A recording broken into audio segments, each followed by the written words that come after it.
Buenos días, buenas tardes, buenas noches, dependiendo la hora que vean el video.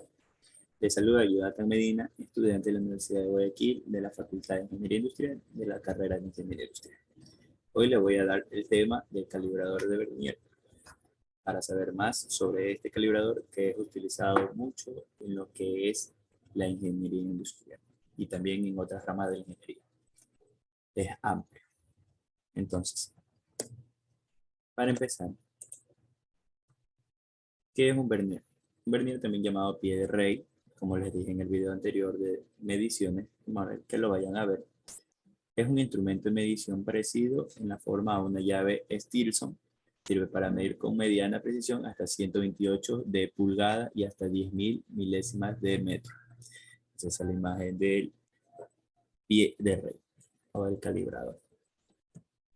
El vernier consta de una regla con una escuadra en un extremo sobre la cual se desliza otra destinada a indicar una medida en escala. Permite apreciar longitudes de 1 sobre 10, 1 sobre 20 y 1 sobre 50, utilizando el nonio. En la parte superior y en su extremo permite medir dimensiones internas y profundas. Posee dos escalas, la inferior milimétrica y la superior en pulgadas. Entonces, esto se ve tanto en milimétricos y también en pulgadas. Más adelante les estaré explicando cada una de esas. Entonces, partes de un vernier. Tiene lo que es el pico de la regla, de la regleta, el pico del cursor, tornillo de freno, regleta o barra de la escala, barra de profundidad, graduaciones de la regleta, cursor, graduaciones en el vernier o nonio, o quijada del cursor, quijada de la regleta. Entonces, tiene mordazas para medidas externas, mordazas para medidas externas y colisa para medida de profundidades. Ahí salen escalas como escala con divisiones en centímetros y milímetros, escalas en divisiones en pulgadas y fracciones de pulgadas. Vienen con los nonios para la lectura de fracciones en milímetros que estén divididos o fracciones en pulgadas para que esté dividido.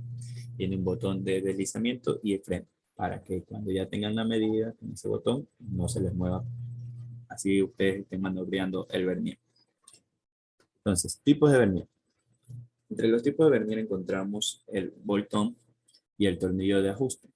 Entonces, el boltón, este calibrador está equipado con un botón en lugar de un tradicional tornillo de freno. Este tiene un botón.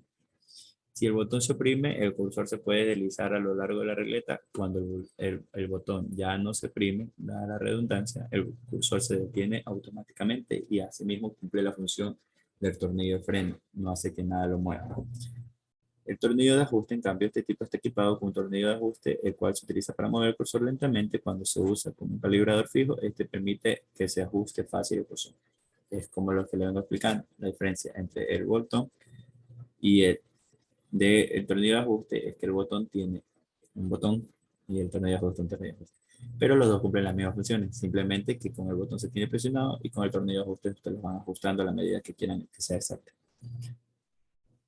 Existe también este tipo de calibrador de carátula que está equipado con indicador de carátula en lugar de un nonio para permitir la lectura fácil de escala. Esto es como esos que vienen en vez del nonio, que es la cosita que se le mueve así, que ya mismo con el ejercicio le voy enseñando, viene con este calibrador de carátula. Como cuando usted le toma la presión que viene con esa cosita, viene con ese calibrador, ya, este viene aquí en este vernier. Dice, la regleta está graduada en milímetros o 0.5 milímetros si es bajo el sistema métrico o en 16avos o 40avos de una pulgada si es bajo el sistema inglés. El vernier, nonio o escala en el cursor permite lecturas bajo los siguientes decimales. Sistema métrico 1 sobre 20 mm o 1 sobre 50 mm, que es mm, milímetros. Sistema en inglés 1 sobre 128 pulgadas o 1 sobre 1000 pulgadas. Las siguientes longitudes del calibrador se usan ampliamente en sistemas métricos de 1,50 milímetros, 200 milímetros, 300 milímetros y el sistema de inglés 6 pulgadas, 8 pulgadas y 12 pulgadas. Aplicación de vernier. Ustedes tienen que verificarse cada vez que ustedes se compran un pie de rey que eso no esté dañado o tenga una mala maniobra. ¿Por qué? Porque esto en un futuro les será perjudicado, ya que no tendrán el mismo valor que cuando lo sacan de nuevo. Entonces, para ustedes hacer, aquí les dan unos pasos para que ustedes puedan verificar si es que el vernier vale o no vale, o si está en buen estado. Entonces, antes de ustedes hacer las mediciones, limpiar polvo, siempre se limpia el polvo del cursor y la regleta para que no obstruya el camino cuando ustedes estén moviendo el. Cerciórese que la superficie de medición de las quejidas o los picos no estén dobladas. Tienen que tener un cuidado porque las puntas son así. Si una punta llega a estar chueco, las medidas les van a ser inexactas. No sé si me alcanzan a ver los dedos. Entonces, cuando esté así, les va a salir algo chueco. Entonces, tienen que estar rectas. Verifique que las superficies deslizantes de la regleta estén libres de daño. Entonces, tienen que siempre verificar eso. Que la regleta o la parte de lo que es el novio no tengan espacios dañados en el metal. O sea que cuando se muevan no dificulte el desliz o no nos dañe la medida, porque aparte del nonio vienen por las medidas que se miden en el calibrador.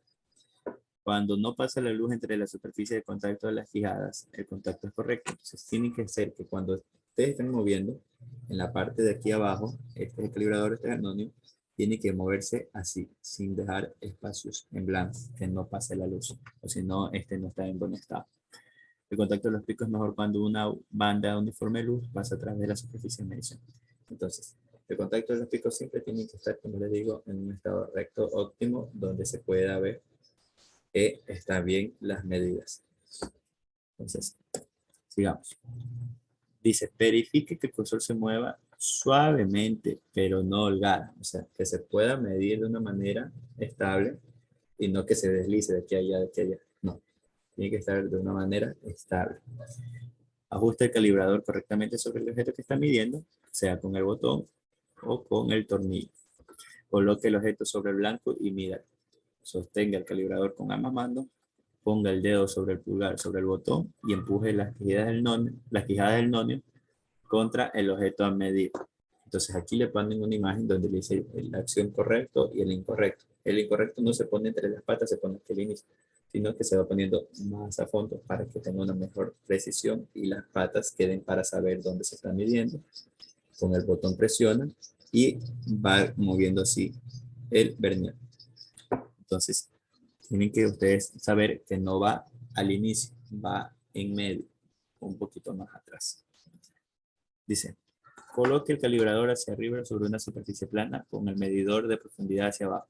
Esto es más cuando ustedes quieren saber la exactitud, sea en algo vertical o horizontal, como les da aquí en la imagen. En una imagen donde dice aquí A, se dan cuenta que, por ejemplo, aquí, si ustedes tienen esto, esta en A, tienen esto en A.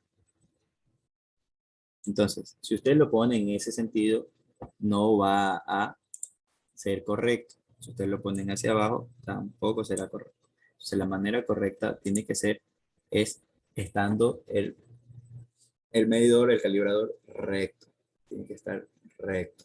Entonces, ¿cómo se llama? Es como cuando ustedes ponen un televisor que les dan una cosita, no sé si han visto. Eso es un calibrador. Es uno de los grandes tipos, uno de los diferentes tipos de calibrador que existen. Entonces, eso tiene como un agua que tiene que estar la línea recta. No pueden ponerlo así ni así, sino que recto, si no les va a quedar mal horizontado el producto que quieran medir o quieran poner. Entonces tienen que saber eso. Siempre recto. Seguimos.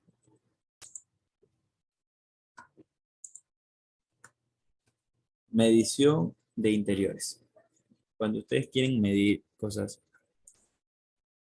que van hacia adentro, tienen que saber que tiene que haber un contacto adecuado con la superficie de medición. Al medir el diámetro interior de un objeto, tome el valor máximo. Al medir el ancho de una ranura, tome el valor mínimo. Esto se tiene que ver porque cuando ustedes miden el, el objeto y quieren saber el diámetro, que es lo que está acá, tienen que saber que tienen que sacar lo máximo, lo más que puedan aproximarse, lo más que le dé el calibrador o el vernier, que tienen que anotar. Tienen que saber que cuando el diámetro ya no dé más las anchuras, es porque ese es total y ese es el que anotan, el máximo, siempre en el diámetro. Cuando van a medir el ancho, que ya es el ancho, ya ustedes tienen que saber que no pueden poner un valor exacto porque si existe un porcentaje de error o un error absoluto, que también les di un video, eso en medidas, entonces ese error puede perjudicar después. Entonces ustedes, si esto mide 1.5, tienen que poner 1.3, 1.4, un aproximado, un mínimo. Entonces, cuando ustedes hagan eso, pues es que cuando van poniendo las partes, si es que hay un error, no va a perjudicar mucho. En cambio, si ustedes ponen uno más grande y ponen los valores reales, se hará que ese choque ni siquiera habrá una conexión. Entonces, por eso tienen que poner el valor un mínimo. Entonces dice medición de profundidad. En la medición de profundidad no permita que el extremo del instrumento se incline. Como les vuelvo a decir, tiene que estar está recto. Debe de mantenerlo nivelado. La esquina del objeto es más o menos redonda, por lo tanto gire el resaque de la barra de profundidad hacia la esquina. Entonces, esto es por parte del concepto. Ahora les voy a enseñar un poco más, pero en ejemplos en una página que es en línea, que ustedes la pueden buscar. Entonces, dejo de compartir.